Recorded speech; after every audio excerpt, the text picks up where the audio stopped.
아파트는 정적에 휩싸여 있었다. 박민준이 세 번째로 양초에 불을 붙였을 때 촌농은 이미 촛대 옆면을 타고 흘러내려 그가 오늘 오후 직접 다렸던 식탁보 위로 뚝뚝 떨어지고 있었다. 오늘 그의 모든 움직임은 계산된 것이었고 작은 제스처가 위대한 사랑을 구할 수 있다고 믿는 사람의 신중함으로 준비되었다. 결혼 기념일이었다. 시끌벅적한 결혼식도 사치스러운 파티도 없이 그저 그와 최수진 두 사람이 종로구청의 어느 사무적인 공간에서 서류에 서명하며 부부가 되기로 맹세한 지 정확히 5년이 되는 날이었다. 그녀는 소박한 흰색 원피스를 입었고 그는 빌린 양복을 입었지만 웃고 있었다. 사랑이 어떤 장애물도 이겨낼 것이고 함께라면 견고한 무언가를 쌓아 올릴 수 있을 거라 믿었기 때문에 웃었다.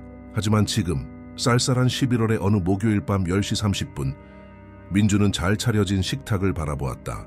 와인 소스를 곁들인 스테이크는 식어가고 있었고 샐러드는 시들었으며 한 주 생활비를 쪼개 간신히 산 저렴한 와인병만이 덩그러니 놓여 있었다. 그는 알았다. 그녀가 오지 않을 것이라는 것을. 수진의 휴대폰은 4시간 전부터 꺼져 있었고 메시지 한 통 변명 한마디 없이 그저 어떤 말보다 더 크게 소리치는 공허함만이 가득했다. 그는 와인잔을 들어 단숨에 들이켰다. 씁쓸한 액체가 목구멍을 타고 내려가며 타는 듯한 느낌을 받았다. 타오르는 것은 와인이 아니었다. 몇 달 동안 그가 애써 외면해왔던 진실이었다. 잦은 지각, 공허한 변명들, 낯선 향수 냄새, 그리고 그가 거실에 들어설 때면 침묵으로 바뀌던 전화기 너머의 웃음소리들. 민주는 세상의 모든 짐을 짊어진 듯한 무게감으로 의자에서 일어섰다. 서울 강북구에 위치한 소박한 아파트 창가로 걸어가자 그의 고통에는 무심한 듯 도시의 불빛들이 깜박이고 있었다. 이 월세를 내기 위해 얼마나 많은 밤을 새워 일했던가. 최고 관리자로 일하는 물류창고까지 가는 버스를 타기 위해 얼마나 많은 새벽 4시에 일어났던가. 얼마나 많은 땀과 피로, 그리고 일요일 가족 모임에서 그녀의 가족들이 경멸 어린 시선으로 그를 쳐다볼 때마다 삼켜야 했던 침묵들. 장모인 김 여사는 늘 자네는 내 딸에게 부족해라고 말없이 말하는 듯한 비웃음을 머금고 있었다. 수지는 한때 부유했던 집안 출신이었다. 지금은 아니었지만 마치 아무도 눈치채지 못하길 바라며 짝퉁 명품을 걸치는 사람처럼 겉모습을 유지하려 애썼다. 그리고 민주는 청소부 어머니와 이미 돌아가신 버스기사 아버지의 아들로 강북구 변두리에서 자랐다. 국립학교를 나왔고 마트에서 일하며 간신히 고등학교를 마쳤다. 그에게는 화려한 성씨도 해외 계좌도 없었다. 그저 성실한 두 손과 약속을 믿는 심장뿐이었다. 하지만 지금 텅 빈 식탁 앞에서 그는 자신이 바보였다는 것을 깨닫기 시작했다. 수지는 말은 안 했지만 늘 분명히 했다. 그는 임시방편이었고 더 나은 무언가가 나타날 때까지의 대용품이었다. 민주는 주먹을 꽉 쥐고 결심했다. 달리는 것보다 기침하는 게 더 많은 낡은 98년식 아반떼의 열쇠를 집어들고 밖으로 나갔다. 그는 그녀가 어디 있는지 알았다. 수지는 몇 주 전 직장인 부동산 회사 동료들과의 비즈니스 저녁 식사에 대해 언급했었다. 강남에 있는 비싼 레스토랑 라스텔라. 민주는 결코 감당할 수 없는 곳이었다. 심장이 가슴속에서 미친 듯이 뛰는 것을 느끼며 서울의 거리를 달렸다. 30분 후 그는 이탈리안 레스토랑 앞에 차를 세웠다. 노란 불빛, 유니폼을 입은 발레 파킹 직원, 우아한 커플들이 드나들고 있었다. 그가 차에서 내리자 직원이 위아래로 훑어보았다. 민주는 청바지에 구겨진 셔츠 차림으로 그곳의 풍경과 완전히 어울리지 않았다. 하지만 상관없었다. 입구로 걸어갔고 보안 요원이 그를 막으려는 순간 그는 보았다. 넓은 유리창 너머로 안쪽 테이블에 앉아있는 수진을. 그녀는 웃고 있었다. 그가 너무나 잘 아는 그 웃음소리를 내며 고개를 뒤로 젖히고 있었다. 하지만 혼자가 아니었다. 그녀 옆에는 감색 정장을 입고 머리를 완벽하게 손질했으며 손목에는 금빛 시계를 찬 한 남자가 있었다. 강타요. 그가 누구인지 알았다. 수진이 몇 번 언급했던 부동산 회사의 파트너이자 건설업계 거물의 아들이었다. 그리고 그들은 동료들과 함께가 아니라 단둘이 로맨틱한 테이블에 앉아 있었다. 그들 사이에는 촛불이 켜져 있었고 그때 민주는 보았다. 태호가 테이블 위로 수진의 손을 잡는 것을, 그녀가 미소 지으며 몸을 기울이는 것을, 그리고 그들의 입맞춤을, 길고 은밀하며 서두르지 않는 마치 세상의 모든 시간을 가진 사람들처럼 죄책감도 무게감도 없이 오직 쾌락만이 존재하는 듯한 키스였다. 민주는 발밑이 무너져 내리는 듯한 느낌을 받았다. 배에서 공기가 빠져나갔고 다리가 후들거렸다. 하지만 그는 시선을 피하지 않았다. 유리창 밖에 서서 자신의 삶이 슬로우 모션으로 무너져 내리는 것을 지켜보았다. 보안 요원이 뭔가 잘못됐다는 것을 눈치챘다. 선생님, 괜찮으십니까? 하지만 민주는 대답하지 않았다. 몸을 돌려 차로 돌아갔다. 차에 타서 문을 닫고 나서야 비로소 그는 고통이 온몸을 덮치도록 내버려 두었다. 손이 저릴 때까지 핸들을 한 번, 두 번, 세 번 내리쳤다. 목구멍이 타는 듯했지만 소리 없는 비명을 질렀다. 배신감은 눈물이 닿을 수 있는 곳보다 더 깊은 곳을 아프게 하기에 눈은 타는 듯했지만 눈물은 흐르지 않았다. 몇 시간이 흐른 것 같은 몇 분 동안 그곳에 앉아 있다가 숨을 고르고 분노가 고통을 대체할 때까지 기다렸다. 그리고 차에 시동을 걸고 집으로 돌아갔다. 그들의 아파트가 아니었다. 그는 수진의 어머니, 김 여사가 사는 아파트로 곧장 향했다. 이해해야 했고 들어야 했다. 어쩌면 이건 끔찍한 오해일지도 모른다고 생각했다. 4층까지 계단을 올라가 문을 세게 두드렸다. 한 번, 두 번, 세 번. 김 여사가 무늬 있는 가운 차림으로 놀란 눈을 한 채 문을 열었다. 민준간 무슨 일인가? 그는 허락도 없이 안으로 들어섰다. 수진애 씨 어디 있습니까? 김 여사는 천천히 문을 닫았다. 여기 없네. 민주는 코웃음을 쳤다. 어디 있는지 알아요. 강타오랑 레스토랑에서 키스하는 거 봤어요. 오늘 우리 결혼 기념이래요. 그는 김 여사가 충격을 받거나 자세한 것을 묻거나 분노하기를 기대했다. 하지만 아니었다. 김 여사는 한숨을 쉬고 팔짱을 끼며 연민과 짜증이 섞인 눈으로 그를 바라보았다. 민준군 앉게. 그는 앉지 않았다. 선 채로 늘 자신을 하찮게 여기던 여자를 마주 보았다. 알고 계셨군요. 그것은 질문이 아니라 확인이었다. 이어지는 침묵과 그녀가 시선을 피하는 모습에서 그는 답을 얻었다. 알고도 저한테 말 안 하셨군요. 김 여사는 턱을 치켜들었다. 민준군, 자네는 좋은 사람이야. 성실하고 정직하지. 하지만 현실적으로 생각해보자고. 자네는 결코 수진이에게 필요한 사람이 아니었어. 걔는 더 나은 대접을 받을 자격이 있어. 항상 누려왔던 삶을 줄 수 있는 사람 말이야. 강태호는 그걸 해줄 수 있지만 자네는 아니야. 그 말들은 칼날처럼 하나씩 날아와 박혔다. 민주는 한 걸음 뒤로 물러섰다. 되어 나은 대접을 받을 자격이 있다고요? 그는 낮은 목소리로 되뇌었다. 저는 제가 할 수 있는 모든 걸 주기 위해 죽어라 이랬어요. 모든 공과금, 월세, 밥값을 제가 냈어요. 수진 씨가 옷이랑 미용실에 돈을 쓰는 동안에요. 그럼 저는 뭘 받을 자격이 있습니까, 장모님? 배신당하고 굴욕당할 자격이요? 그녀는 마치 고집 센 아이에게 당연한 것을 설명하듯 다시 한숨을 쉬었다. 민준군, 결혼은 사랑이 아니라 조건이고 신분이야. 수진이는 자네와 결혼하면서 실수를 한 거야. 우리가 말리려고 했지만 사랑이면 다 된다고 고집을 부렸지. 이제야 정신을 차린 거고. 강태호는 자네가 절대 줄 수 없는 걸 줄 수 있어. 그냥 받아들이고 앞으로 나아가게. 민주는 메스꺼움을 느꼈다. 몸을 돌려 문으로 걸어갔다. 나가기 전 그는 뒤를 돌아보았다. 수진 씨에게 전해주세요. 집에 돌아오면 저는 더 이상 없을 거라고. 김 여사는 눈을 흘겼다. 분별 있게 행동해 민준군. 어디 가서 지내려고? 그는 대답하지 않았다. 무거운 다리를 이끌고 계단을 내려갔다. 한 계단 한 계단이 자신이 얼마나 바보였는지, 얼마나 믿었는지, 보답받지 못할 사랑을 얼마나 했는지를 상기시켰다. 자정이 거의 다 되어 아파트로 돌아왔다. 낡은 배낭을 꺼내 옷 몇 가지를 쑤셔 넣기 시작했다. 그의 것은 별로 없었다. 벽지 색깔부터 세제 브랜드까지 모든 것을 항상 수진이 결정했다. 그는 그 집에서 존재하지만 보이지 않는 유령이었다. 현관문에서 열쇠가 돌아가는 소리가 들렸다. 심장이 빠르게 뛰었다. 수진이 들어왔다. 배낭을 맨 민준을 보고 멈춰섰다. 일찍 왔네. 그는 그 냉소적인 태도를 믿을 수 없었다. 일찍 왔다고? 수진아, 진심이야? 그게 네가 할 말의 전부야. 그녀는 한숨을 쉬고 하이힐을 벗어 소파에 가방을 던졌다. 애샹아 민준아. 말하려고 했어. 적당한 때를 기다리고 있었어. 그는 쓴웃음을 지었다. 적당한 때? 그게 언젠데? 우리 결혼 10주년? 20주년? 수지는 팔짱을 꼈다. 드라마 좀 그만 찍어. 우리 사이 안 좋은 거 너도 알았잖아. 그가 한 걸음 다가섰다. 알았어요. 네가 멀게 느껴지고 나를 쳐다보지도 않고 핸드폰만 붙들고 사는 거 알았어. 근데 난 바보같이 생각했지. 그냥 힘든 시기일 뿐이고 우리가 이겨낼 거라고. 그녀는 눈을 흘겼다. 민준아, 너 자신을 봐. 그리고 나를 봐. 우린 안 어울려. 처음부터 그랬어. 나도 노력했어. 정말이야. 근데 더는 못하겠어. 강타오 씨는 날 이해해줘. 나한테 관심을 주고 좋은 곳에 데려가주고 살아있다는 느낌을 준단 말이야. 그럼 나는? 민준이 속삭였다. 나는 너한테 어떤 느낌을 주는데? 그녀는 그를 차갑게 마주 보았다. 네오는 나를 갇혀있다는 느낌이 들게 해, 민준아. 초라한 삶, 작은 아파트, 여행도 없고 미래도 없는 삶에 네가 열심히 사는 거 알아.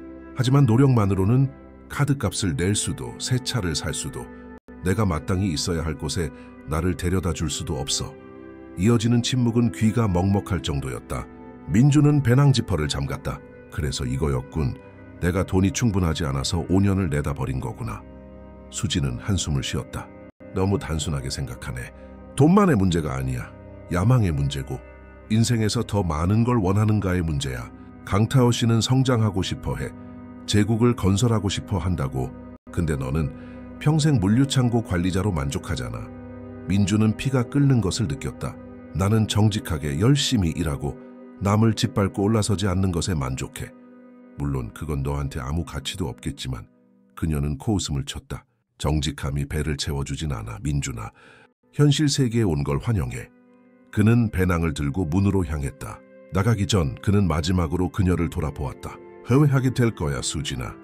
나를 버린 것 때문이 아니라 진정한 사랑을 조건과 맞바꾼 것 때문에.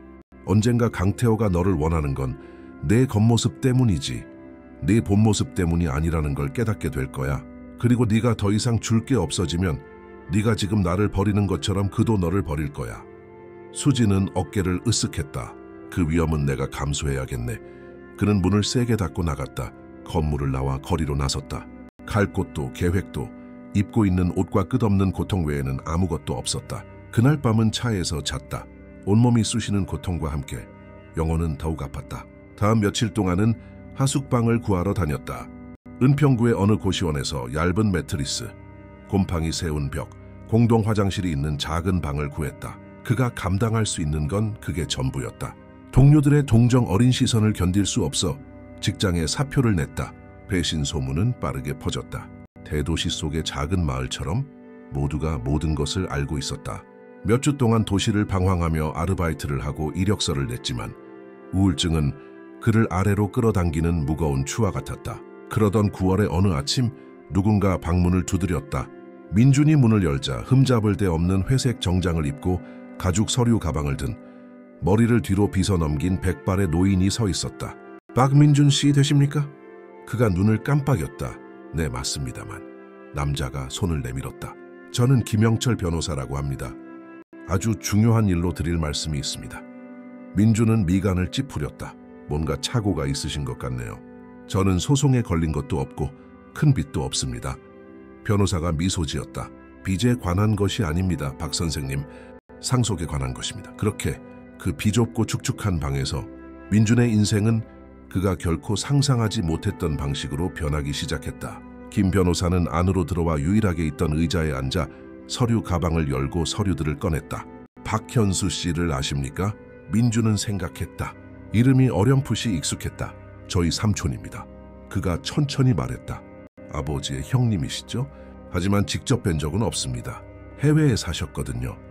김 변호사는 고개를 끄덕였다. 정확합니다. 박현수 삼촌께서 3개월 전 포르투갈 리스본에서 돌아가셨습니다. 자녀도 부인도 없으셨고 전 재산을 박 선생님께 남기셨습니다. 민주는 눈을 깜빡였다. 네? 재산이라니요? 변호사가 작은 테이블 위로 서류 한 장을 밀었다. 삼촌께서는 유럽 전역의 부티크 호텔 체인을 소유하고 계셨고 브라질 북동부의 리조트 2곳 그리고 주식과 부동산 투자 자산도 있으셨습니다. 순자산 추정액은 약 5천억 원입니다. 방이 빙빙 돌았다. 민주는 침대 가장자리를 붙잡았다. 네? 김 변호사는 침착함을 유지했다. 충격이 크시리란 걸 압니다만 사실입니다. 여기 서류가 있습니다. 유언장이 개봉 및 확인되었고 박 선생님께서 유일한 합법적 상속인이십니다. 몇 가지 행정 절차와 서명할 서류들이 있지만 90일 내로 모든 재산이 공식적으로 선생님의 명의가 될 것입니다. 민주는 제대로 읽을 수도 없는 서류들을 쳐다보았다. 글자들이 춤을 추었다. 5천억. 그는 고시원 월세도 겨우 내고 있었는데 왜 저한테 모든 걸 남기셨죠? 저희는 한 번도 얘기해 본 적 없는데요. 김 변호사가 설명했다. 삼촌께서는 멀리서 선생님의 삶을 지켜보셨습니다. 아버님의 부고도 아셨고 어머님께서 겪으신 어려움도 아셨습니다. 여러 번 돕고 싶어 하셨지만 자존심이 강하셨던 아버님께서 항상 거절하셨다고 합니다. 아버님께서 돌아가신 후 현수 삼촌께서는 선생님을 찾아뵐까 생각하셨지만 기다리기로 하셨습니다. 선생님께서 어떤 사람으로 성장하는지 지켜보기로요.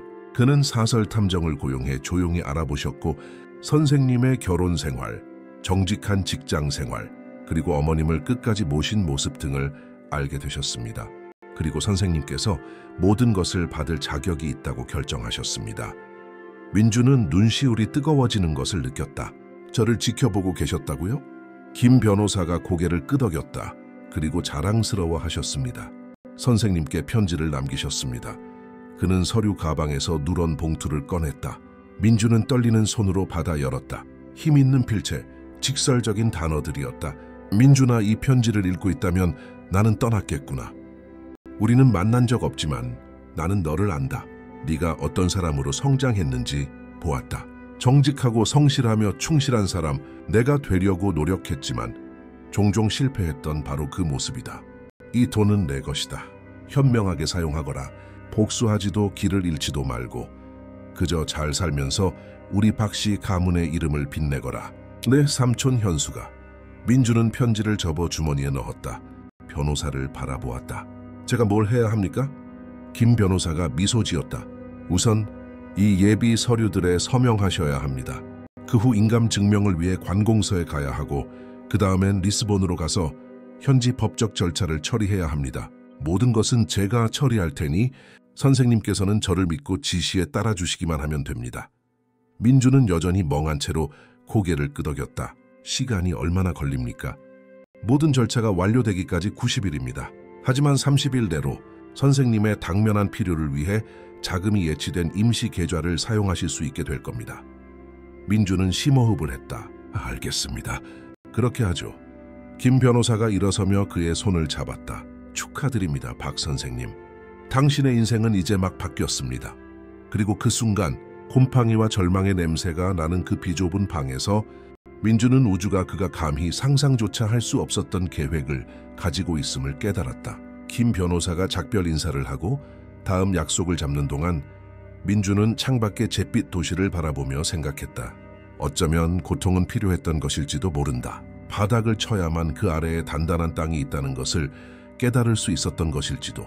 그리고 그 땅 위에서 그는 새롭고 진실하며 온전히 자신만의 것을 지을 수 있을 것이다. 그리고 몇 달 만에 처음으로 그는 미소 지었다. 복수의 미소가 아닌 희망의 미소였다.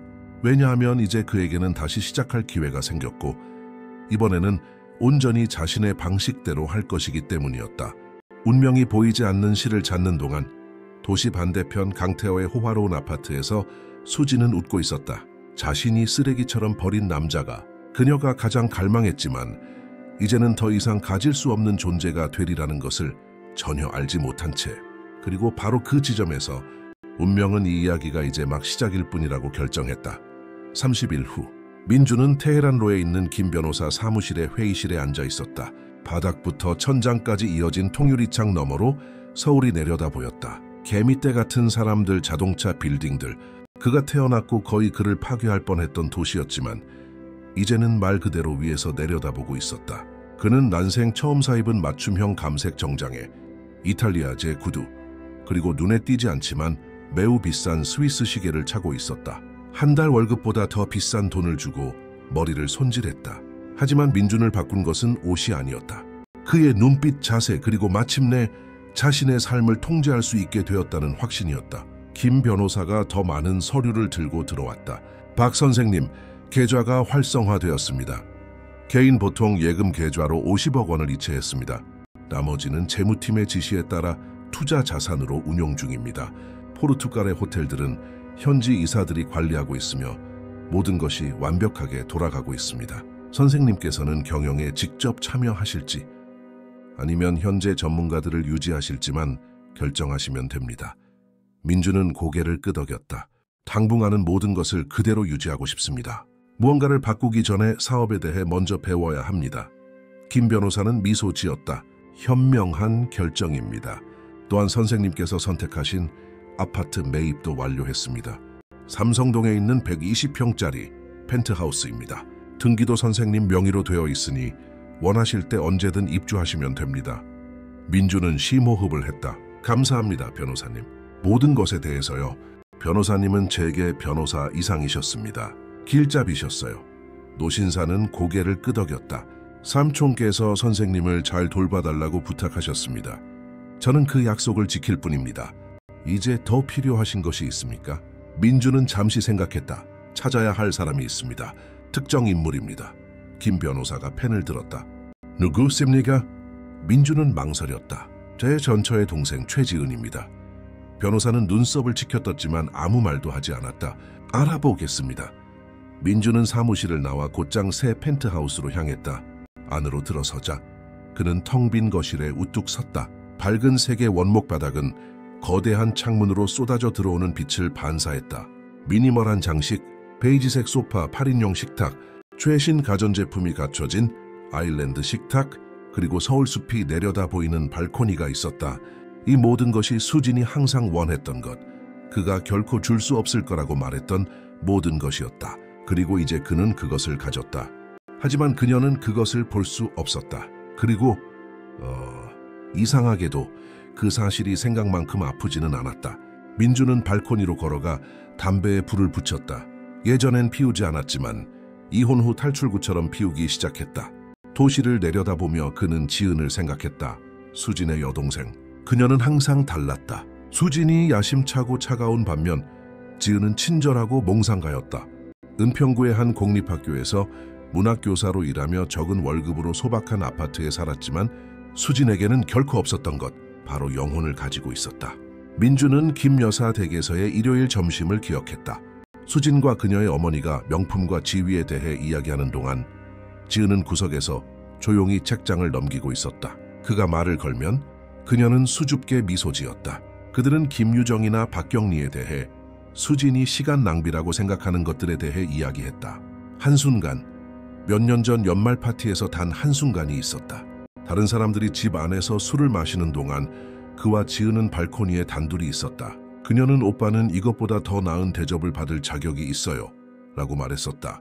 그는 못 알아들은 척했지만 알아들었다. 그녀가 그에게서 수진이 결코 보지 못했던 가치를 보았다는 것을, 그리고 이제 부유하고 자유로우며 변한 민주는 이성이 권하지 않는 일을 하고 싶었다. 지은을 다시 만나고 싶었다.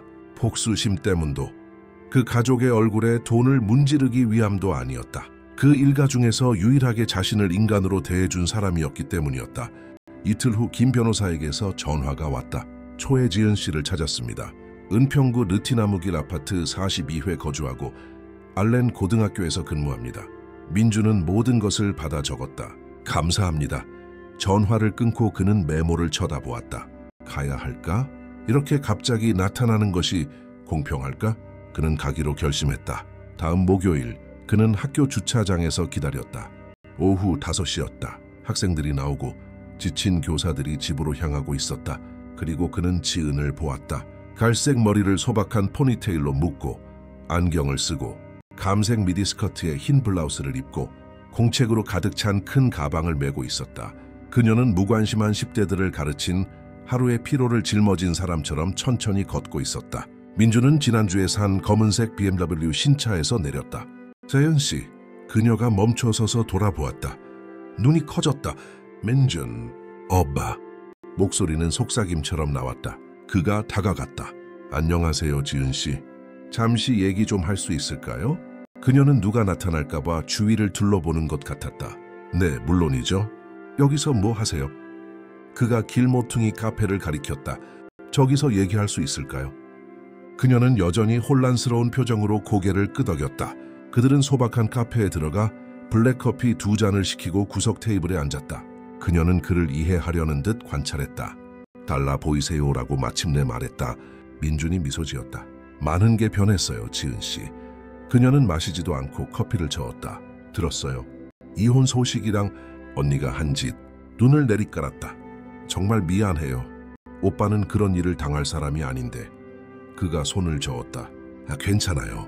사실 그게 제게 일어날 수 있었던 최고의 일이었던 것 같아요. 그녀는 놀라서 눈을 들었다. 정말요? 그가 고개를 끄덕였다. 자세토드가 현실을 직시하게 만들었고 거짓된 삶을 사는 것을 멈추게 했으니까요. 지은은 심호흡을 했다. 우리 언니는 복잡한 사람이에요. 항상 그랬어요. 엄마가 그렇게 키웠죠. 아무것도 주지 않으면서 모든 것을 받을 자격이 있다고 생각하게요. 저는 항상 오빠가 언니에게 너무 과분하다고 말했지만 아무도 듣지 않았죠. 민준이 미소 지었다. 말했었죠.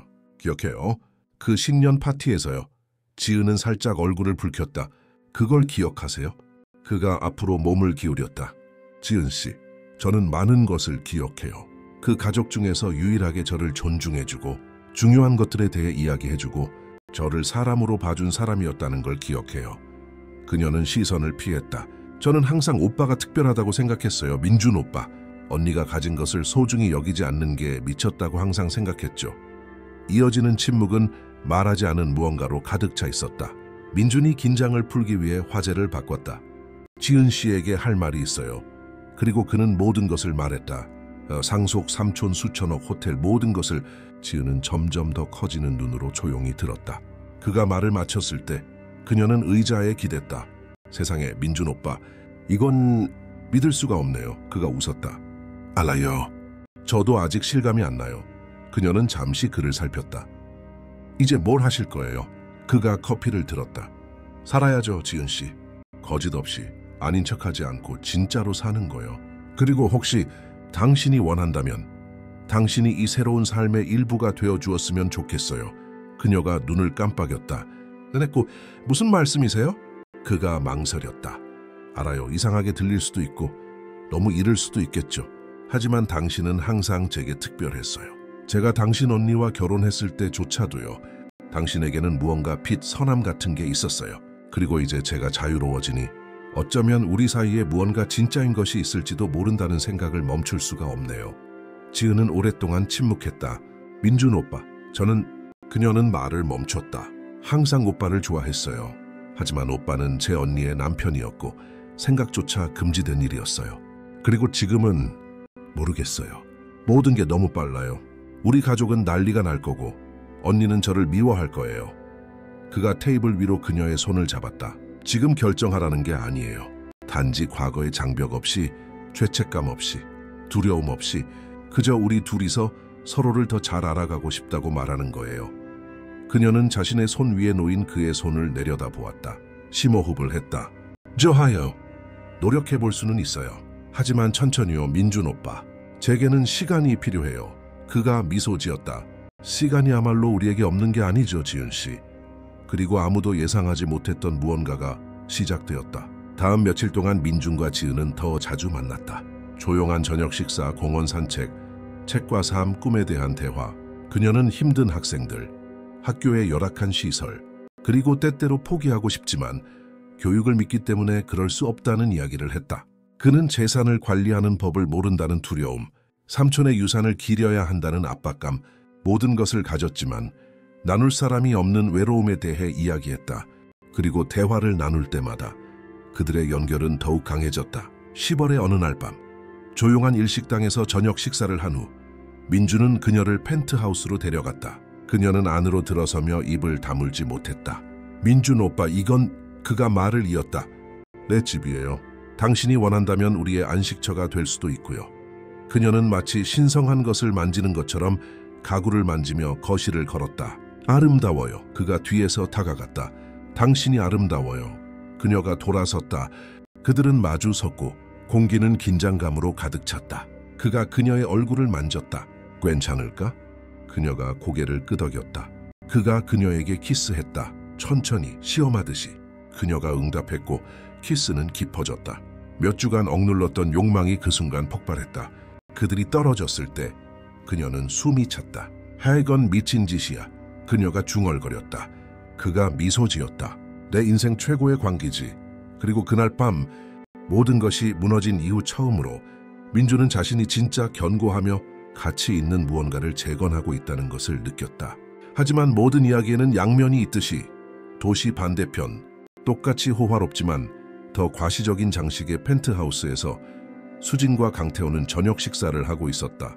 그녀는 음식을 깨작거렸고 그는 휴대폰으로 이메일을 읽고 있었다. 무슨 일 있어? 그가 쳐다보지도 않고 물었다. 그녀가 한숨을 쉬었다. 동생이 이상해. 내 전화를 받지도 않고 더 이상 일요일 점심에도 오지 않아. 그가 어깨를 으쓱했다. 바빠온가 보지.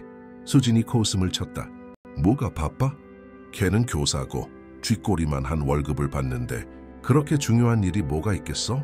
강태호가 마침내 그녀를 쳐다보았다. 왜 그렇게 신경 써?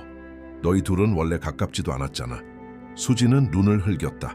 내 동생이잖아. 신경 써야지. 하지만 그의 말이 맞았다. 그들은 결코 가깝지 않았다. 수진은 항상 지은을 열등하게 가난한 동생, 야망 없는 동생, 부스러기에 만족하는 동생으로 여겼다. 하지만 지금은 뭔가 달랐다. 직감이 수진을 불안하게 했다. 그녀는 조사하기로 결심했다. 다음 토요일 그녀는 예고 없이 지은의 아파트에 나타났다. 집요하게 초인종을 눌렀지만 아무도 응답하지 않았다. 전화를 걸었지만 음성 사서함으로 넘어갔다. 좌절한 채 집으로 돌아왔지만 수요일에 다시 시도했을 때 성공했다. 지은이 놀란 표정으로 문을 열었다. 언니, 여기서 뭐 해? 수진은 초대받지도 않고 안으로 들어와 주위를 둘러보았다. 여전히 초라한 아파트였다. 얘기 좀 해야겠어. 낡은 소파에 앉았다. 지은은 문을 닫았다. 무세운 얘기? 수진은 다리를 꼬았다. 네오에 대해서. 너 나 피하고 있잖아. 이유를 알고 싶어. 지은은 한숨을 쉬었다. 피하는 거 아니야. 그냥 바빴어. 수진은 눈을 가늘게 떴다. 뭐가 바쁜데, 지은아? 너 원래 뭐 숨기는 애 아니잖아. 무슨 일이야? 바로 그때 침실 문이 열리고 민준이 수건만 두른 채 나왔다. 막 샤워를 마친 참이었다. 지은아, 내 셔츠 어디에 뒀? 그는 수진을 보고 멈춰 섰다. 침묵은 귀가 먹먹할 정도였다. 수진은 천천히 일어섰다. 눈은 지은에게서 민준으로 향했다. 안 돼. 그녀가 속삭였다. 그럴 순 없어. 민준은 평정을 되찾고 무표정한 표정을 지었다. 수진 씨. 그녀는 목소리를 되찾았다. 네오. 그녀가 그를 가리켰다. 네가 내 동생이랑. 지은이 한 걸음 앞으로 나섰다. 혜언니, 내가 설명할게. 수진이 웃었다. 히스테릭한 웃음이었다. 뭘 설명해? 내 전 남편이랑 자고 있다는 거? 나한테서 그를 훔쳤다는 거? 지은이 코웃음을 쳤다. 훔쳤다고? 그 사람이랑 끝낸 건 언니잖아. 배신한 것도 언니고. 그리고 언니 집에서 수건만 두르고 있는 걸 봐. 그냥 방문한 건 아니겠지? 수진은 민준에게 돌아섰다. 나한테 복수하려고 이런 거지, 그렇지? 민준은 팔짱을 꼈다. 이건 당신에 관한 게 아니야, 수진 씨. 처음부터 아니었어. 이건 나와 지은이에 관한 거고 우리가 서로에게 느끼는 감정에 관한 거야. 수진은 위협적으로 한 걸음 다가섰다. 감정? 그녀는 그 단어를 뱉어냈다. 내온 아무것도 못 느껴, 박민준. 넌 패배자야. 실직한 물류창고 관리자라고. 아마 내 동생한테 빌붙어서 살 곳을 마련하려는 거겠지. 민준이 미소 지었다. 그 차분한 미소는 수진을 더욱 화나게 했다. 사실 수진 씨, 난 더 이상 물류창고 관리자가 아니야. 우리가 헤어진 이후로 상황이 많이 변했거든. 그녀는 미간을 찌푸렸다. 무슨 뜻이야? 그는 폭탄을 터뜨리기로 결심했다. 유산을 상속받았어. 5천억 원? 유럽의 호텔, 브라질의 리조트, 투자 자산들.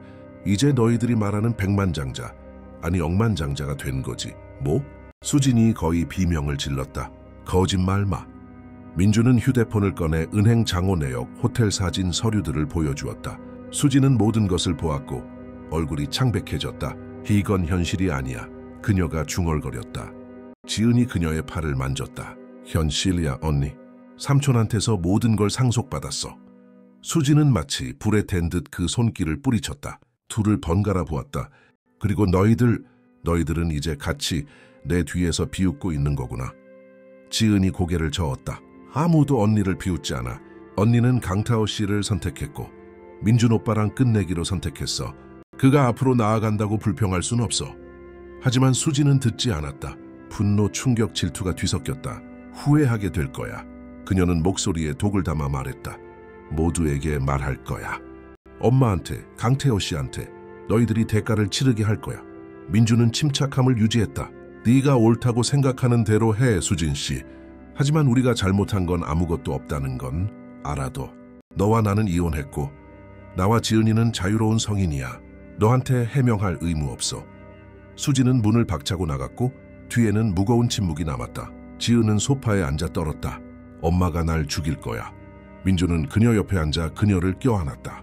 함께 맞서자. 그녀가 그를 쳐다보았다. 확실해? 우리 관계에 대해서. 그가 그녀의 입에 키스했다. 내 인생에서 이렇게 확신했던 건 아무것도 없어.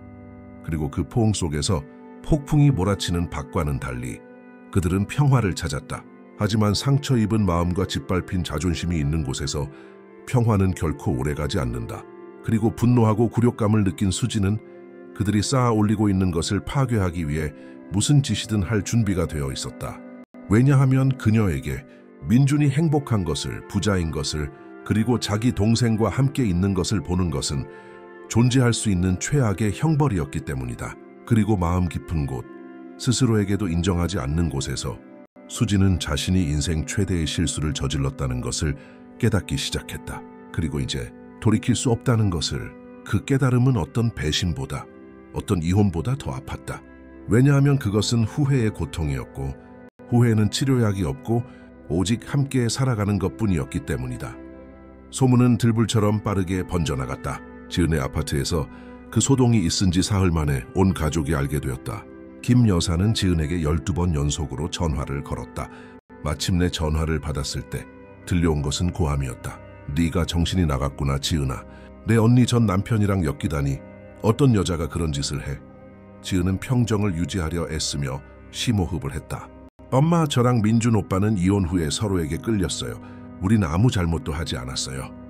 김 여사는 코웃음을 쳤다. 잘못이 없다고? 넌 남은 가족마저 망가뜨렸어. 수진이는 충격받았고 강타호 씨는 그것 때문에 걔랑 헤어졌단다. 지은은 심장이 조여드는 것을 느꼈다. 헤어졌다니요? 김 여사는 목소리에 독을 담아 계속했다. 그 사람이 그랬대. 가족이 망신거린 여자랑은 같이 있고 싶지 않다고. 동생이 도덕심이 없는데 그게 자기한테도 나쁘게 비친다고 말이야. 이제 만족하니? 내 언니 인생을 망쳐놨잖아. 지은은 죄책감이 밀려왔지만 맞서 싸웠다.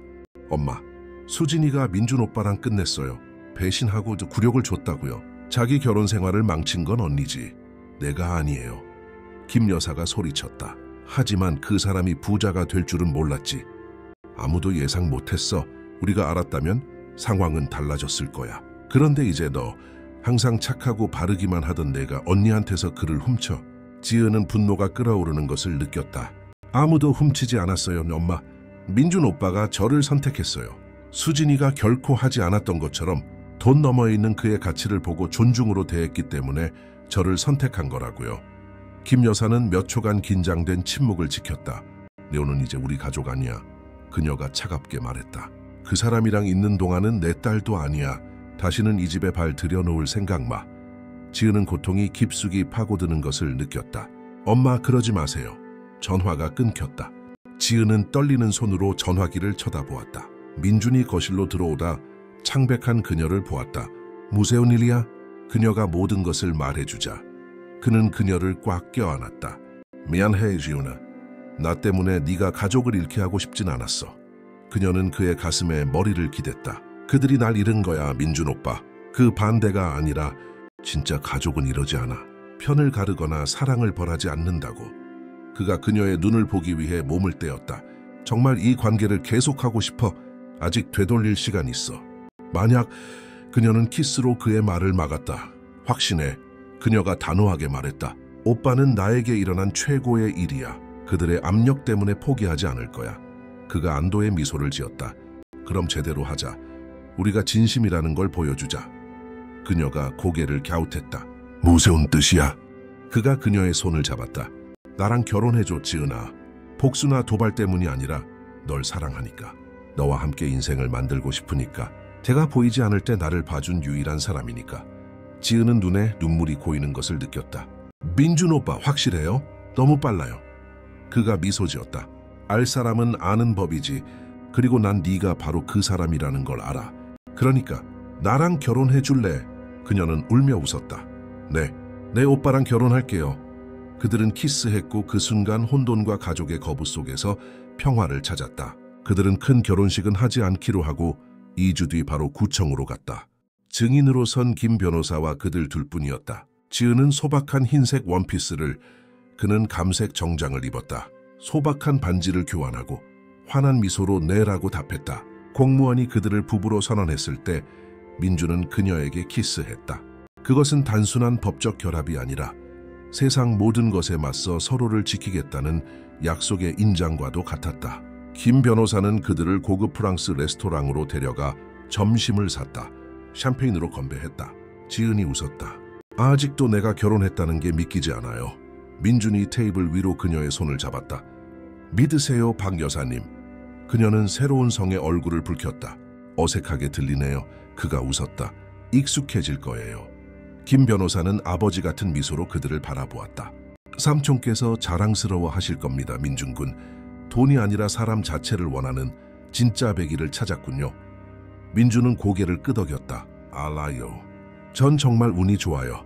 지은이 그의 손을 꽉 잡았다. 그 행운은 제 것이에요. 점심을 마치고 민준은 지은을 집으로 데려갔다. 이제 펜트하우스는 그들의 집이었다. 그녀는 지난주에 이사와 책, 옷, 추억만 가져왔다. 모든 것이 3개의 상자에 담겼지만 이제 그 공간은 집이 되었다. 그들은 방 하나를 서재로 만들었다. 바닥부터 천장까지 책장, 독서용 안락의자, 스탠드 조명, 그곳은 그녀의 안식처였다. 그리고 민주는 그녀가 그곳에 있는 것을 보는 것을 사랑했다. 안락의자의 다리를 오므리고 코끝에 안경을 걸치고 책 속에 빠져있는 모습. 하지만 평화는 오래가지 않았다. 결혼식 다음 월요일, 민주는 김 변호사에게서 전화를 받았다. 긴급히 상의할 일이 있습니다. 그는 30분 만에 사무실에 도착했다. 변호사는 심각한 표정이었다. 무쇠운 일입니까? 김 변호사가 테이블 위로 소장을 밀었다. 전 부인께서 선생님을 상대로 소송을 제기했습니다. 삼촌께서 돌아가셨을 당시 법적으로 혼인 관계였으므로 이혼이 그 후에 확정되었더라도 유산의 일부가 자기 것이라고 주장하고 있습니다. 민주는 서류를 집어들었다. 말도 안 돼요. 그녀는 날 배신하고 집에서 쫓아냈어요. 김 변호사가 고개를 끄덕였다. 알고 있습니다. 그리고 우리가 그것을 증명할 겁니다. 하지만 그녀는 공격적인 변호사를 고용했습니다. 어려운 소송으로 유명한 마석두라는 자입니다. 그들은 이 일을 질질 끌며 선생님의 이미지를 훼손하려 할 겁니다. 민주는 주먹을 꽉 쥐었다. 그 여자는 단 한 푼도 못 가져갈 겁니다. 김 변호사가 고개를 끄덕였다. 동감입니다. 하지만 준비하십시오. 추잡해질 겁니다. 그리고 추잡해졌다. 다음 몇 주 동안 수지는 가십 블로그와 인터뷰를 했다. 민준이 부자가 되자 자신을 버렸고 자신을 도발하기 위해 동생을 이용했으며 모든 것이 복수였다고 울면서 말했다. 인터넷의 일부는 그것을 믿었고 증오 캠페인이 시작되었다. 소셜미디어에는 욕설이 난무했다. 지은은 악성 댓글을 읽으며 울었다. 사람들이 저보고 돈에 눈이 멀었다고, 언니 남편을 훔쳤다고, 죽어야 한다고 해요. 민주는 그녀를 껴안았다. 그런 쓰레기 같은 글 읽지 마, 자기야. 우리를 모르는 사람들이 하는 소리야. 하지만 아팠다. 지은이 고통받는 것을 보는 것이, 그녀의 가족이 등을 돌린 것을 아는 것이 아팠다. 그러던 어느 날 학교에서 돌아오던 지은은 집 앞에서 기자들에게 둘러싸였다. 전 형부와 결혼한 게 사실입니까? 그녀가 지나가려 하자 그들이 막아섰다. 이혼 전부터 이걸 계획했습니까? 지은은 부인했다. 아니에요. 제발 지나가게 해주세요. 그들은 끈질겼다. 카메라가 얼굴에 들이대고 마이크가 밀려왔다. 그때 민준이 도착했다. 차에서 내려 그녀와 기자들 사이에 섰다. 당장 여기서 꺼지지 않으면 경찰을 부르겠습니다. 한 기자가 비웃었다. 백만장자가 애인을 보호하는군. 민준이 달려들려 했지만 지은이 막았다. 그럴 가치 없어요. 그들은 기자들이 질문을 외치는 동안 건물 안으로 들어갔다. 엘리베이터에서 지은은 무너졌다. 태연은 못 견디겠어, 민준 오빠. 어쩌면 그가 말을 잘랐다. 아니, 포기하지 않을 거야. 그들이 이기게 두지 않을 거야. 명예훼손으로 고소하고 진실을 밝힐 거야. 그들은 홍보대 행사를 고용하고 존경받는 TV 프로그램과 단독 인터뷰를 했다. 나란히 앉아 모든 것을 말했다. 학대적인 결혼 생활, 수진의 배신, 이혼, 그 후에 찾아온 상속. 그리고 그와 지은 사이에 순수하게 싹튼 사랑, 문서와 증거, 전체 타임라인을 보여주었다. 그리고 천천히 여론이 바뀌기 시작했다. 사람들은 이해하고 지지하기 시작했다. 수지는 신뢰를 잃었고 그녀의 소송은 증거 불충분으로 기각되었다. 그녀는 소송 비용을 물어야 했지만 공개적인 패배는 금전적 손실보다 더 컸다. 강태호는 돌아오지 않았고 다른 부유한 남자도 접근하지 않았다. 그녀는 가진 얼마 안 되는 돈으로 빌린 아파트에 홀로 남겨졌다. 김 여사는 체면을 유지하려 했지만 역시 고통스러웠다. 클럽 친구들이 억만장자 사위와 지은에 대해 묻기 시작했고 그녀는 자신을 악당으로 드러내지 않고는 답할 수 없었다. 12월의 어느 오후, 결혼 3개월 후 지은이 서재에 있을 때 경비실에서 전화가 왔다. 어떤 아주머니께서 올라오고 싶어 하십니다. 김 여사님입니다. 지은은 얼어붙었다.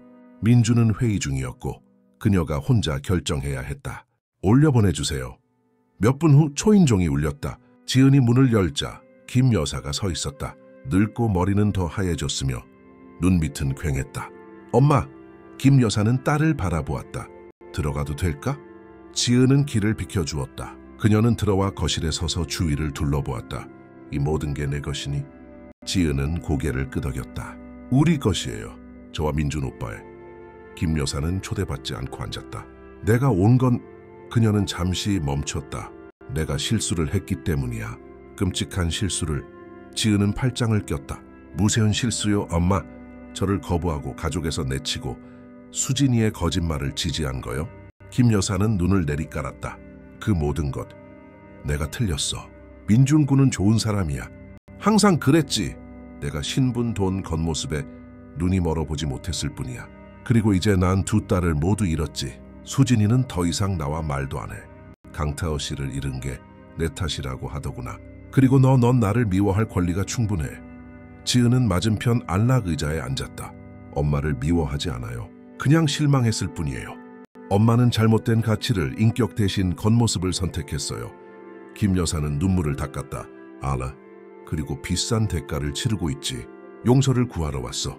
다시 받아달라고 기대하진 않아. 그냥 내가 후회하고 있다는 걸 알아줬으면 해서. 지은은 오랫동안 침묵했다. 용서할 수는 있어요, 엄마. 노자하세요, 엄마. 하지만 있는 데는 시간이 걸릴 거예요.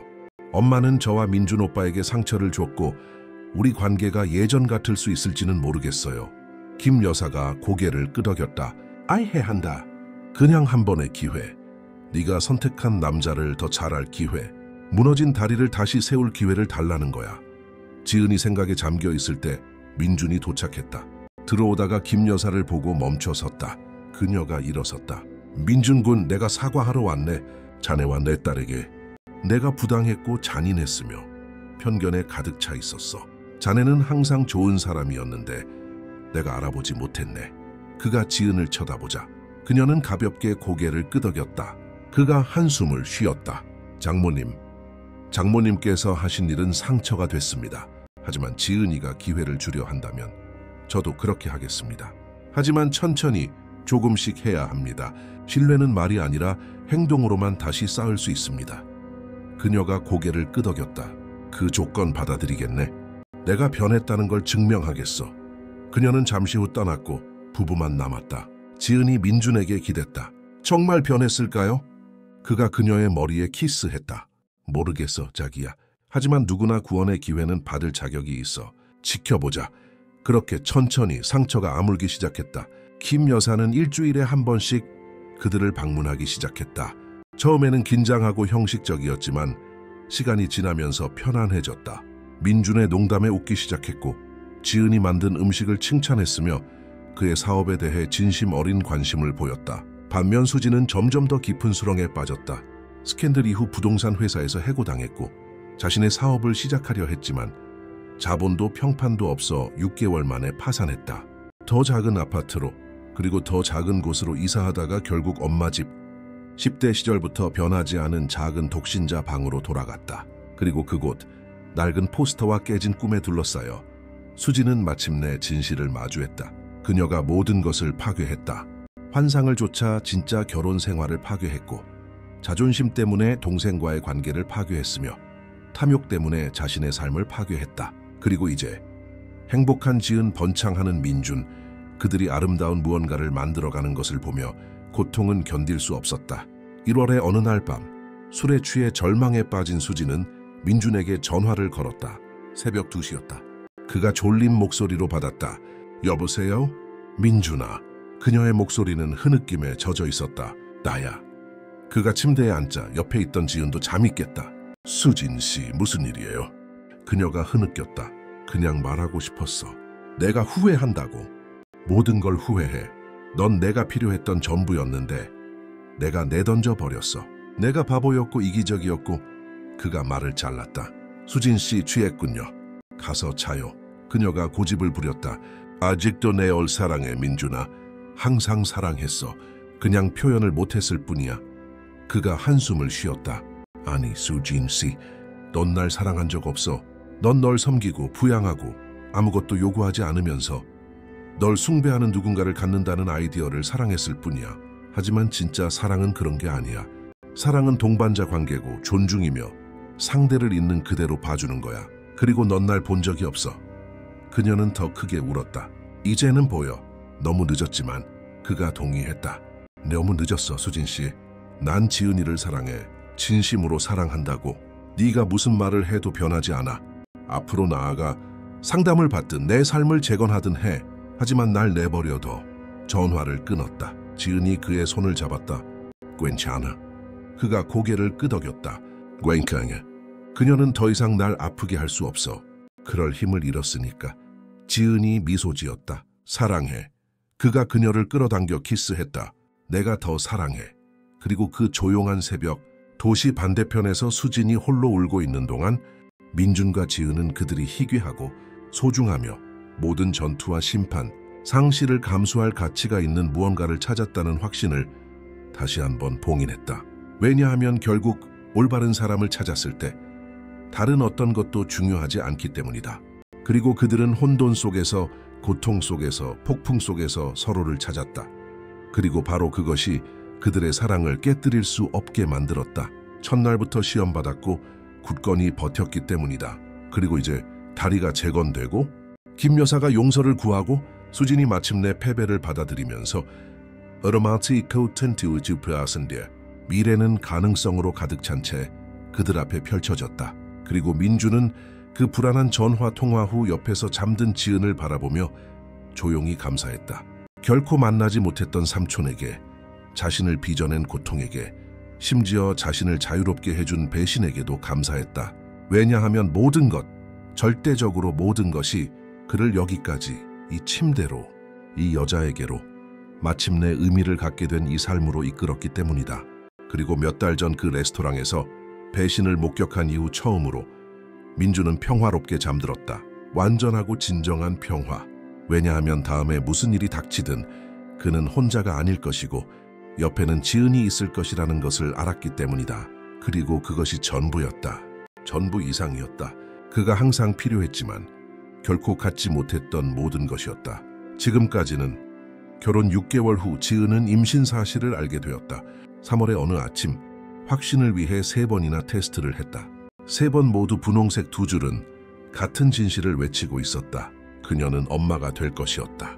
그녀는 민준이 사무실에서 돌아오기를 기다렸다. 그가 서류 가방을 들고 넥타이를 느슨하게 풀고 들어왔다. 피곤했지만 그녀를 보자 미소 지었다. 자기야, 오늘 하루 어땠어?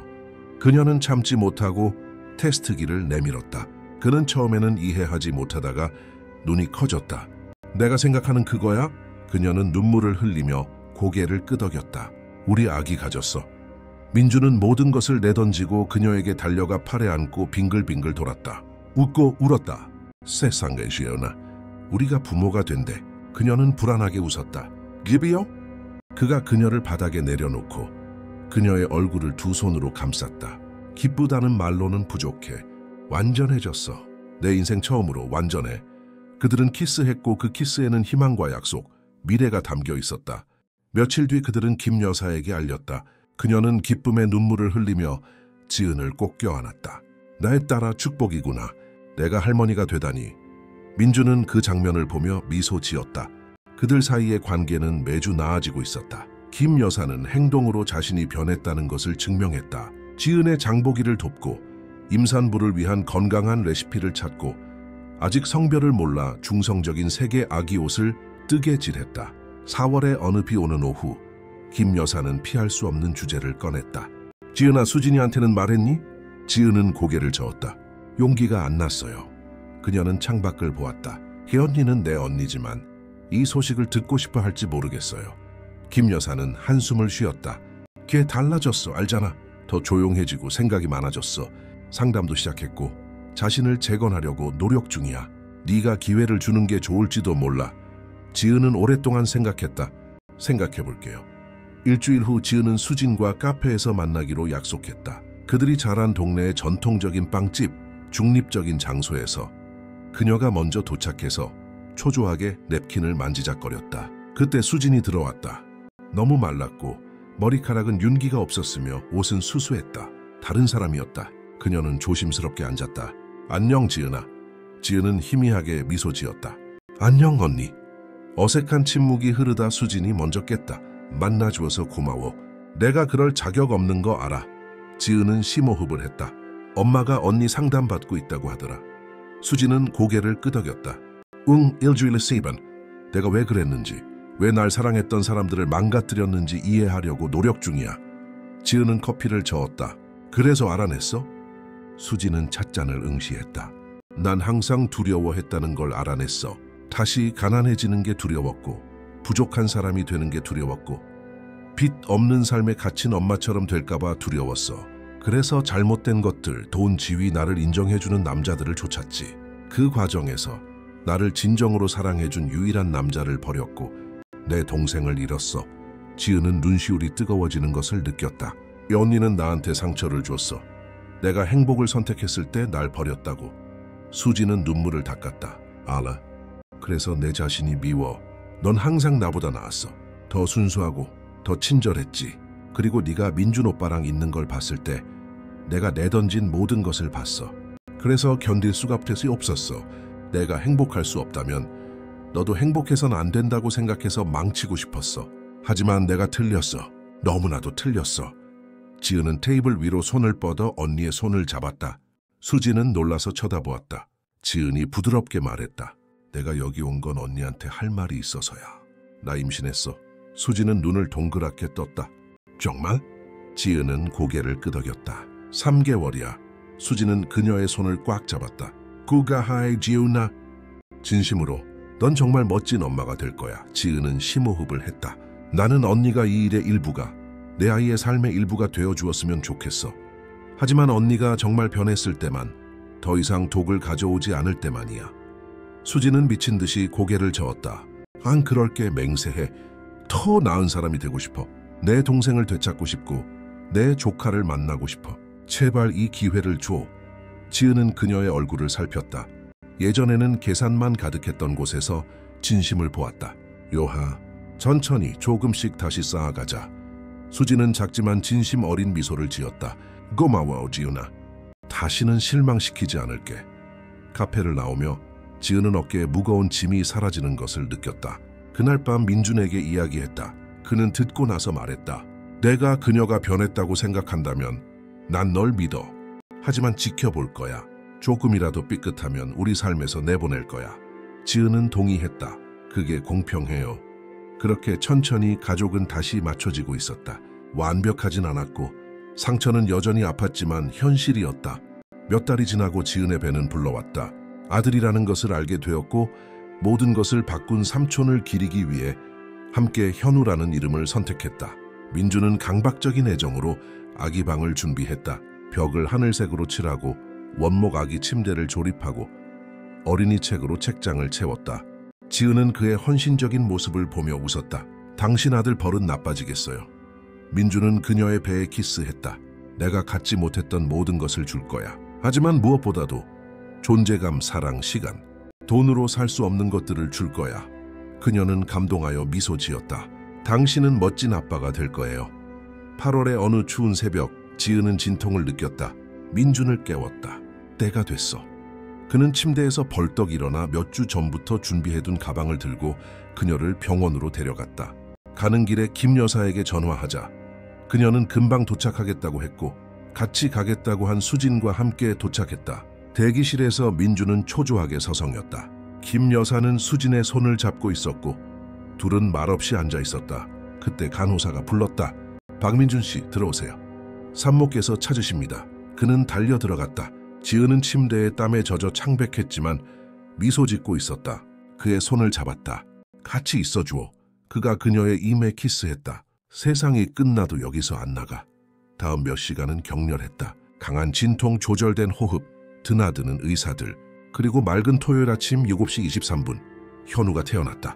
힘차게 울었고 건강했으며 완벽했다. 아기를 지은의 품에 안겨주자 그녀는 그 작은 생명체를 보고 눈물을 터뜨렸다. 우리 아들 민준 오빠, 우리 아들 좀 봐요. 민준도 함께 울며 조심스럽게 아기의 머리를 만졌다. 완벽해 자기야. 당신을 똑 닮았어. 그녀는 울며 웃었다. 눈은 당신을 닮았어요. 그 후 김 여사와 수진이 들어왔다. 두 사람 모두 감격했다. 김 여사는 경건하게 손자를 안았다. 환영한다, 현우야. 넌 정말 많은 사랑을 받을 거야. 수진은 뒤쪽에 서 있었다. 지은이 눈치챘다. 이언이 아나볼라이. 수진은 망설였다. 내가 그래도 돼. 아린다이스토. 지은은 고개를 끄덕였다. 김 여사가 아기를 그녀에게 건넸다. 수진은 조심스럽게 안고 그 작은 얼굴을 들여다보았다. 그리고 그녀 안에 무언가가 완전히 부서졌다. 모든 씁쓸함, 질투, 모든 것이 그 순수함 앞에서 녹아내렸다. 미안해. 그녀가 지은에게 말했다. 모든 게 미안해. 이 아이가 너희 밥만큼만 자란다면 정말 멋진 남자가 될 거야. 민준이 다가왔다. 고마워요, 수진 씨. 여기 와줘서. 그녀는 자신이 경멸하고 굴욕을 주고 잃어버렸던 남자를 바라보았다. 고마운 게요, 나죠, 민준 오빠. 나를 가족으로 포기하지 않고 이 기회를 줘서요. 그가 고개를 끄덕였다. 누구나 다시 시작할 자격이 있어요. 당신도 포함해서. 다음 몇 달 동안 삶은 좋은 일상에 안착했다. 현우는 빠르고 건강하며 밝게 자랐다. 지은은 아들과 함께하기 위해 학교에 휴직계를 냈고 민주는 소중한 순간들을 놓치지 않기 위해 가능한 한 재택근무를 했다. 김 여사는 매일 와서 도왔고 수지는 주말마다 방문하여 소박한 선물을 가져오고 진심 어린 도움을 주었다. 그리고 그녀 안에 무언가는 정말 변해 있었다. 더 이상 야심차고 차가운 여자가 아니었다. 더 인간적이고 더 현실적인 사람이었다. 다른 작은 부동산 회사의 중개인으로 취직했다. 월급은 적었지만 정직했다. 작지만 깔끔한 아파트를 얻어 자신의 힘으로 삶을 재건하기 시작했다. 11월의 어느 오후 현우가 자는 동안 펜트하우스 발코니에 앉아있던 수진이 지은에게 말했다. 내가 뭘 배웠는지 알아? 지은은 궁금한 표정으로 쳐다보았다. 뭔데? 수진이 한숨을 쉬었다. 우리는 평생 잘못된 것들, 돈, 지위, 외부의 인정을 찾아 헤매다가 정작 중요한 것, 내면의 평화, 진정한 관계, 목적을 찾는 걸 잊어버린다는 거야. 민준 오빠는 그 모든 걸 가졌는데 난 보지 못했어. 넌 그 모든 걸 가졌는데 난 배우는 대신 질투했지. 지은이 그녀의 손을 잡았다. 다시 시작하기에 늦은 때란 없어, 언니. 지금의 언니를 봐. 일하고 당당하게 살고 관계를 회복하고 있잖아.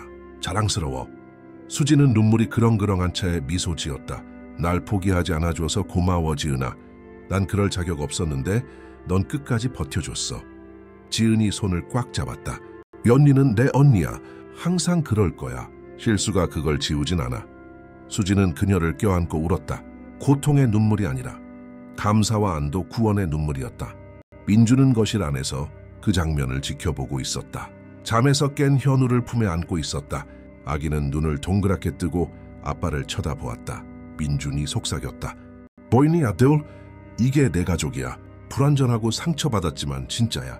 그리고 넌 실수는 사랑으로 고칠 수 있고 자존심은 겸손으로 치유할 수 있으며 진정한 후회가 있다면 용서받지 못할 배신은 없다는 걸 배우면서 잘할 거야. 현우가 잇몸을 드러내며 미소 지었다. 민준이 웃었다. 다 알아들었구나, 똑똑이는. 바로 그때 김 변호사에게서 전화가 왔다. 민준이 받았다. 변호사님, 잘 지내시죠? 또 변호사의 목소리는 피곤했지만 행복했다. 잘 지냅니다, 민준군. 소식을 전하려고 전화했소. 우리가 이야기했던 프로젝트가 승인되었소. 민준이 미소 지었다. 정말입니까? 김 변호사가 확인했다. 그렇소. 시청에서 학교 건설을 승인했으니 다음 달부터 공사를 시작할 수 있어. 민주는 몇 달 전 재산의 일부를 사회적 명분에 투자하기로 결정했었다. 첫 번째는 지은이 가르쳤던 동네인 강북구에 전일제 공립학교를 짓는 것이었다. 현대적인 시설, 도서관, 체육관, 실험실 등 그 지역 아이들이 마땅히 누려야 했지만 결코 갖지 못했던 모든 것, 그리고 지은은 교육감으로 부임할 것이었다. 그녀는 그것을 꿈꿔왔다. 단지 수업을 하는 것이 아니라 제대로 작동하는 시스템을 만들어 진정한 교육을 바꾸는 것. 가능하게 해주셔서 감사합니다, 변호사님. 변호사가 웃었다. 콩은 민준 군에게 있어. 그 돈을 사치에만 쓸 수도 있었을 텐데 변화를 만들기로 선택했으니 삼촌께서 매우 자랑스러워 하실 거요. 전화를 끊고 민준은 발코니로 돌아왔다. 자기야, 학교 승인 났대. 지은이 기쁨에 소리쳤다. 정말? 그가 고개를 끄덕였다. 다음 달에 시작해. 그녀는 펄쩍 뛰며 그와 현우를 함께 껴안았다. 우리 해낼 수 있어요, 민준 오빠. 우리 인생을 바꿀 거예요. 그가 그녀의 이마에 키스했다. 이미 바꾸고 있어, 자기야. 우리의 삶, 내 가족의 삶, 그리고 이제 수백 명의 아이들의 삶까지.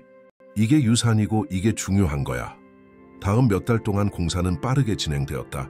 민주는 매주 공사 현장을 방문해 엔지니어, 인부들과 대화하고 그들의 이야기를 들었으며 지역 주민들을 고용해 일자리를 창출했다. 지역 사회는 단지 돈을 기부하는 것이 아니라 진심으로 관여하는 그 가족에게 마음을 열기 시작했다. 지은은 교사들을 면접하고 혁신적인 교육 과정을 만들고 열정으로 모든 세부 사항을 계획했다. 그리고 다음 해 4월 학교가 개교했다. 소박한 기념식, 지역 아이들이 애국가를 부르고 부모들은 감동의 눈물을 흘렸다. 지역 관계자들도 참석했다. 민주는 연설에서 결코 만나지 못했지만 모든 것을 바꾼 삼촌에게, 길을 보여준 지은에게, 그리고 자신을 그 자리에 있게 한 고통에게까지 감사했다. 왜냐하면 그것 없이는 자신이 무엇을 할 수 있는지 결코 알지 못했을 것이기 때문이다. 강당 뒤편에서 김 여사와 수진이 지켜보고 있었다. 김 여사가 속삭였다. 서라시 동생과 그이가 뭘 이뤄냈는지 봐. 수진은 눈에 자부심을 담아 고개를 끄덕였다. 그들은 정말 대단해, 엄마. 내가 그걸 거의 망칠 뻔했다니. 김 여사는 그녀의 손을 꽉 잡았다. 하지만 망치지 않았지. 그들은 살아남았고 우리는 배웠어. 수진은 동의했다.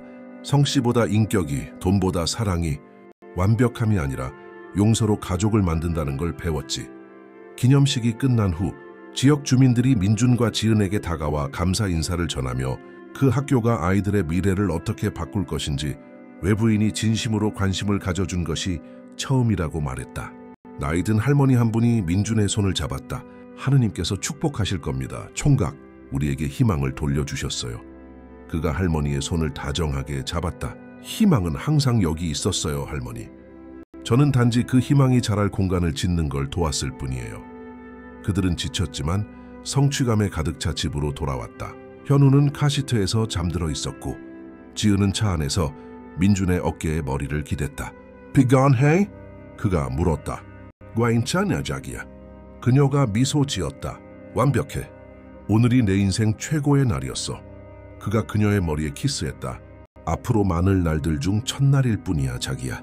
미래가 우리에게 뭘 준비했는지 우린 아직 모르잖아. 그리고 미래는 그들이 상상했던 것 이상을 준비하고 있었다. 학교는 모델이 되었고 다른 도시에서도 이를 모방하고 싶어 했다. 민주는 그 방법론을 전파하기 위해 재단을 설립했고 지은은 강견을 다니며 교육자들에게 영감을 주었다. 현우는 사랑과 목적, 그리고 선함이 어떻게 세상을 바꾸는지에 대한 실제 사례에 둘러싸여 자랐다. 3살이 되자 부모님이 만든 학교에 다니며 인부, 청소부, 운전기사의 자녀들과 구별 없이, 편견 없이 그저 아이답게 놀았다. 그리고 민주는 아들이 가난한 친구와 간식을 나누는 것을 보며 가슴 벅찬 감동을 느꼈다. 왜냐하면 자신이 악순환을 끊고 공감의 씨앗을 심고 있으며 현우는 결코 예전의 수진처럼 사람을 돈이 아닌 인격으로 판단하게 될 것이라는 것을 알았기 때문이다. 어느 일요일 오후 온 가족이 펜트하우스에 모였다. 김 여사, 수진, 지은, 민준 그리고 현우. 함께 점심을 먹고 옛날 이야기에 웃고 원한 없이 그저 있었던 일에 대한 수용과 지금의 모습에 대한 감사함으로 추억을 회상했다. 식사가 끝날 무렵 민주는 주스 잔을 들었다. 지은이 둘째 딸을 임신했기 때문이었다. 건배를 제안하고 싶습니다. 가족을 위하여. 광고에 나오는 완벽한 가족이 아니라 실수하고 상처 주지만 또한 사과하고 용서하며 다시 시작하는 진짜 가족을 위하여, 우리 모두를 위하여, 그리고 우리를 다시 서로에게로 이끌어준 사랑을 위하여. 모두가 건배했다. 현우도 작은 주스컵으로 함께했다. 그리고 그 순간 사랑하는 사람들, 그를 상처 줬지만 변한 사람들, 항상 곁에 있어준 사람들에게 둘러싸여 민주는 마침내 삼촌이 편지에서 말하고자 했던 의미를 이해했다. 가문의 이름을 빛내는 것은 돈에 관한 것이 아니라 정직함, 넘어진 후 일어서는 것, 고통을 목적으로 바꾸는 것, 잊지 않되 상대를 실수 속에 가두지 않고 용서하는 것에 관한 것이었다. 벽이 있던 곳에 다리를 놓고 잔해가 있던 곳에 정원을 가꾸는 것, 불완전함에도 불구하고가 아니라 그것을 통해 사랑하는 것이었다. 왜냐하면 진짜 사랑은 동화 속의 사랑이 아니라 허리케인을 견디고도 여전히 머물기로, 재건하기로, 내일이 어제보다 나을 수 있다고 믿기로 선택하는 것이기 때문이다. 그리고 그날 밤 민준이 지은 옆에 누워 헬레나라고 부를 딸이 자라고 있는 배 위로 손을 맞잡았을 때 그는 눈을 감고 감사했다. 자신을 배신당한 것에 감사했다. 배신이 그를 자유롭게 했기 때문이다. 고통받았던 것에 감사했다. 고통이 그를 빚어냈기 때문이다. 모든 것을 잃었던 것에 감사했다. 공허함 속에서 자신을 찾았기 때문이다. 그리고 무엇보다도 보이지 않을 때 자신을 봐주고, 가난할 때 사랑해주고, 모두가 의심할 때 곁에 있어준 여자 지은을 만난 것에 감사했다. 그녀는 진정한 사랑이 은행 계좌에 감동하는 것이 아니라 영혼 본질 진실에 감동한다는 살아있는 증거였다. 잠이 들면서 그는 미래를 꿈꿨다. 현우와 헬레나가 강하고 친절하게 자라고 학교가 확장되어 더 많은 삶에 영향을 미치고, 수진이 마침내 자신과 평화를 찾고, 김 여사가 손주들에게 둘러싸여 늙어가고, 지은이 항상 가졌지만 감히 바라지 못했던 모든 꿈을 이루는 꿈, 그리고 그 꿈 속에서 깨어나기 직전에 그는 현수 삼촌을 보았다. 본 적은 없지만 알아볼 수 있었다. 노인은 미소 지으며 손을 흔들고 속삭였다. 우리 이름을 빛내줘서 고맙다. 박 씨는 포기하지도, 자신을 팔지도, 길을 잃지도 않는다는 걸 증명해줘서 고맙다. 잘했다, 조카야. 아주 잘했어. 민주는 눈물을 흘리며 잠에서 깼다. 방은 아직 어두웠고 지은은 옆에서 부드럽게 숨쉬며 자고 있었다. 그는 그녀의 얼굴을 부드럽게 만지며 속삭였다. 사랑해. 그녀가 잠결에 중얼거렸다. 나도. 그리고 그는 알았다. 온몸의 세포 하나하나로 알았다. 그가 세상에서 자신의 자리를 찾았다는 것을. 그것은 대저택도, 고급 호텔도, 상류층 파티도 아니었다. 바로 여기 이 침대에서 이 여자 옆에서 불완전하지만 진짜인 가족을 만들고, 돈이 아닌 감동시킨 삶, 세워진 다리, 치유된 마음으로 측정되는 유산을 만드는 것이었다. 그리고 그것은 어떤 유산보다도 더 가치 있었다. 금전적 유산은 사라지지만 인격의 유산은 세대를 거쳐 이어지기 때문이다. 그리고 강북구의 가난한 소년에서 백만장자가 되었지만 결코 본질을 잃지 않았던 박민주는 그의 증손자들이 부 때문이 아니라 인간의 잿더미를 불로 배신을 재시작으로, 고통을 목적으로 바꾸는 능력 때문에 자랑스럽게 이야기할 역사를 쓰고 있었다. 그리고 그는 정확히 그렇게 했다. 혼자가 아니라 진정으로 중요한 사람과 함께. 그리고 그날 아침 하늘을 금빛과 주황색으로 물들이며 그의 추락과 부상을 목격한 도시를 비추는 해가 떴을 때 민주는 일어나 창가로 가서 아래의 서울을 내려다보며 미소 지었다. 왜냐하면 인생이 그에게 가장 큰 교훈을 주었다는 것을 알았기 때문이다. 모든 것을 잃어도 여전히 모든 것을 가질 수 있다는 것. 사랑과 목적, 그리고 필요한 만큼 몇 번이고 다시 시작할 용기만 있다면 말이다.